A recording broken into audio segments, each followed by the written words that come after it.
Alfa Romeo Alfetta, moglie fedele e discreta di un paese spensierato.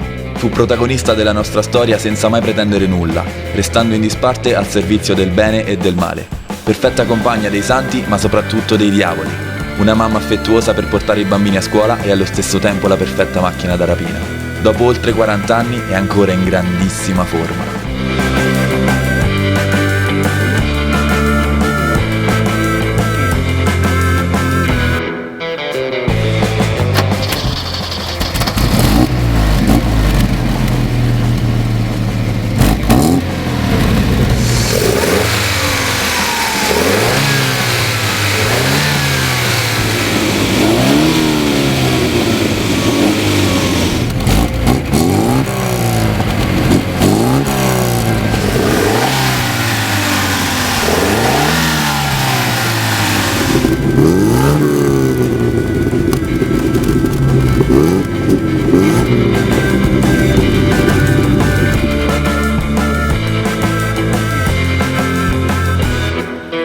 Prima serie, primo anno di produzione, 72, ovviamente 1.800, scudo stretto e 4 fari, 122 cavalli e 0-100 in 9,8 secondi. Portiamo questa signora a fare un giro.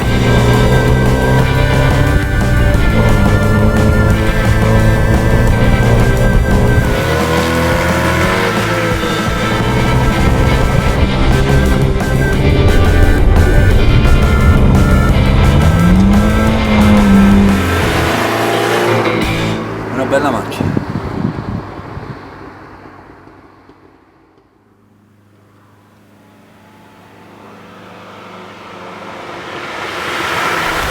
Iniziamo col dire una cosa principale di questa automobile. Non aveva concorrenti. Non c'era un'altra auto che potesse sovrastare o almeno dare fastidio all'Alfetta. Aveva soluzioni tecnologiche di super avanguardia per l'epoca, tanto da essere sopravvissute fino a fine anni 80. Fu portata avanti fino a dopo la 75, fino alla SZ. Lo schema di base è lo stesso su una supercar degli anni 90 che andava ancora come le maggiori case produttrici. Quindi questo cosa vuol dire? Questo vuol dire che quando un progetto è ben progettato, fatto con amore e compassione, nonché competenza, è pressoché infinito. Come si guida oggi un'Alfetta del 1972? Per quanto fosse raffinata all'epoca, sono passati un bel po' di anni. La storia si può studiare, ma chi non ha avuto l'occasione di guidare queste macchine vuole giustamente sapere come vanno, come si guidano, sono veramente all'altezza di quest'alone leggendario che si sono costruite negli anni? Sì, perché gli aloni leggendari si costruiscono il più delle volte con un merito. Quindi andiamo ad esaminare adesso il fattore guida, che è quello che ci interessa di più. Iniziamo a parlare dimenticandoci un attimo di essere alfisti, perché non l'ho mai nascosto, ho un debole per questo marchio, ve ne siete accorti tutti. Com'è da guidare? Allora, la primissima cosa che colpisce, e colpisce davvero perché è impressionante, è una macchina del 72, è la precisione dello sterzo. Non dimentichiamo che questa non è una macchina da corsa, non è una macchina progettata per correre, almeno all'epoca. In famiglia in quel momento c'era il GT ed era quella la macchina che doveva correre. Cosa condivide questa Alfetta, che era un'ammiraglia, con la GT, con la Giulia? Lo sterzo.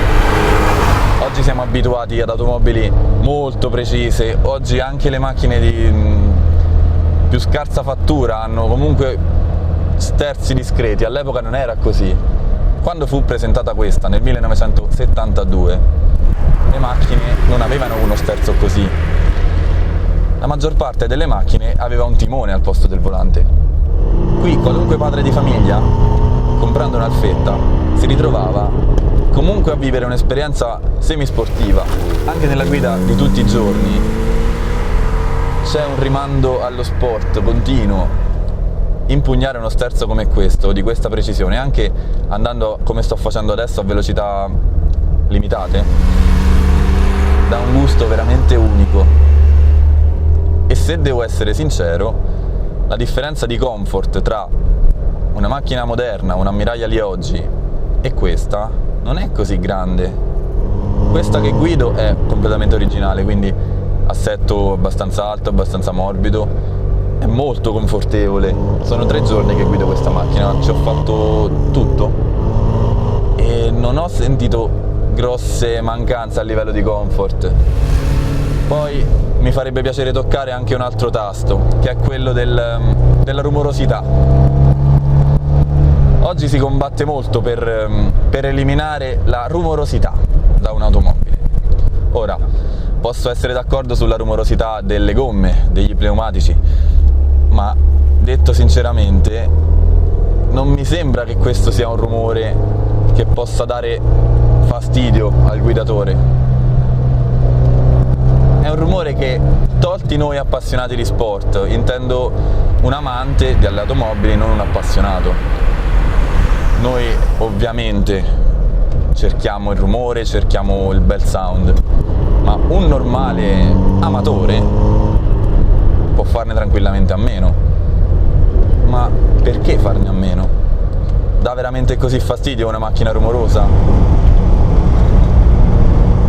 Questo è un rumore che ti accompagna, un rumore che ti avvolge, ti dà sicurezza, ti dà potenza, ti dà una sensazione di superiorità su strada. È un suono avvolgente, non è un suono irritante, fastidioso come una macchina magari con scarichi liberi che si mette in risonanza a un certo regime di giri e ti fa scoppiare la testa, cosa che a me piace ma non a tutti, non mi aspetto che piaccia a tutti.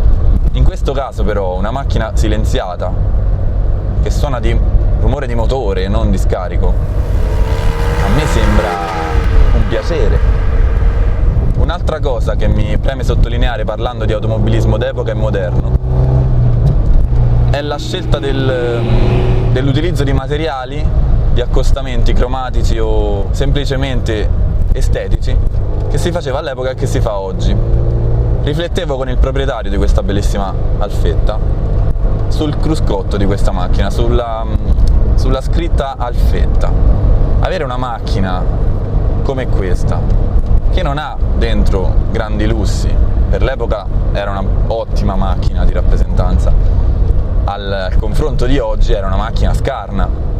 Qui qualunque cosa si tocca è tutto morbido, è molto accogliente, è una macchina in cui un figlio crescerebbe contento, crescerebbe con la malinconia di questa macchina. Un bambino su una Serie 5, io non credo che crescerebbe ricordandosi la Serie 5 di mio padre, che macchina. Quanti di voi invece si ricordano l'Alfetta di vostro padre o di vostro nonno? Perché dava calore, era fatta in modo da essere amata, era fatta in modo da essere amata.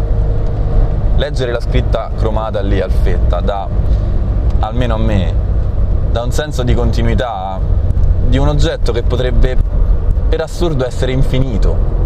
La plastica dà sensazione di sfuggevolezza, quella scritta lì sul cruscotto a me dà invece senso di continuità, di longevità, di un oggetto che ti accompagnerà per chissà quanti anni se tu lo scegliessi, per sempre. Ed è una macchina che dal 72 a oggi fa ancora lo stesso effetto. Io non ho avuto parenti con un'Alfetta e non sono stato così fortunato da avere avuto un'infanzia su un'Alfa come questa, ma credo che se sono rimasto innamorato di una Rover 214 che aveva mio padre, immaginate di questa.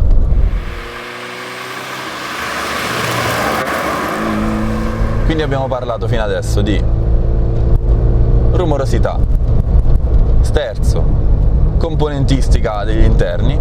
C'è un'altra cosa che, parlando di un'ammiraglia o di una berlinona come questa, mi viene da dire, ed è questa: la capacità del portabagagli. È successo finalmente, Davide Cironi parla di portabagagli. Perché però? Perché non è vero che per avere più spazio bisogna fare macchine più grandi. Vicino a una 156 che non è neanche della stessa categoria, è una macchina più piccola, più compatta, una macchina che si può parcheggiare anche in città. Provate a parcheggiare oggi una Serie 5 in città. Per questo viene meno la comodità, il comfort o la capacità di carico del portabagagli? Assolutamente no. Perché? Per il semplice fatto che il portabagagli va da lamiera a lamiera, c'è un sottilissimo strato di copertura, non ci sono 40 cm da un lato e 40 dall'altro, ricolmi di non si sa cosa. Ho parlato delle cose noiose, Parliamo delle cose divertenti. Questa macchina ha un motore incredibile, già soltanto sentirlo in moto, anche al minimo, è una cosa che mette un'allegria. Credo che qualunque padre di famiglia negli anni 70 si sia svegliato contento di andare al lavoro soltanto per sentire il rumore di questa macchina. Il bialbero è... lo sentite? È quel genere di macchina che ti tiene compagnia, che ti fa... sembra fatta veramente apposta per tenerti compagnia. Ha una trazione molto molto solida grazie alla super sofisticata costruzione del posteriore. Per l'epoca era fantascienza. Come dicevo prima, questa macchina non aveva rivali, cioè non c'erano automobili tecnicamente avanzate quanto questa in quell'anno lì, nel 72. Perché oggi esiste una categoria di amanti di automobilismo chiamata alfisti. Quante case produttrici possono dire di avere una categoria propria di amanti? Esistono i BMWisti? Non si è mai sentito. Gli Audisti? No. Ci sono i Ferraristi, i Porschisti, gli alfisti e pochi altri. Questo qualcosa vorrà dire. Quando l'Alfa Romeo si è costruita questa nomea, questa fama, ce n'era motivo. I miti non nascono né per caso né per sbaglio. Ad ingrandire il mito, il successo di questa macchina ci sono stati i famosi poliziotteschi degli anni 70.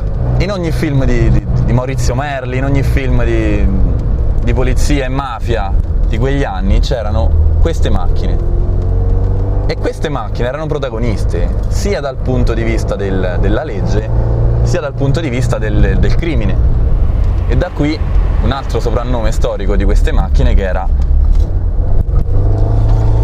le automobili del bene e del male.